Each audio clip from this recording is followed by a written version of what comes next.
তারা ভিডিওটা দেখছেন যে আমরা যে বীর্য দেখি বা আপনার সিমেন্ট দেখি, এটাতে কি কি থাকে আসলে আমরা যদি একটু অ্যানালাইসিস করি, এটার মধ্যে থাকে শুক্রাণুর পরিমাণ, যেটা সবচেয়ে গুরুত্বপূর্ণ।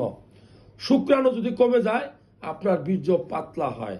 অনেকে বলে না যে আমার বীর্য পাতলা বা লিকুইড, আমার বীর্য আপনার ধরে অনেকে বলে যে ভাতের মারের মতো, কলের পানির মতো, বা একটা ডিম বাংলা যেরকম পানি বের হয় এরকম। তারা ভিডিওটা দেখছেন যে আমরা যে বীর্য দেখি বা আপনার সিমেন্ট দেখি, এটাতে কি কি থাকে আসলে আমরা যদি একটু অ্যানালাইসিস করি, এটার মধ্যে থাকে শুক্রাণুর পরিমাণ, যেটা সবচেয়ে গুরুত্বপূর্ণ।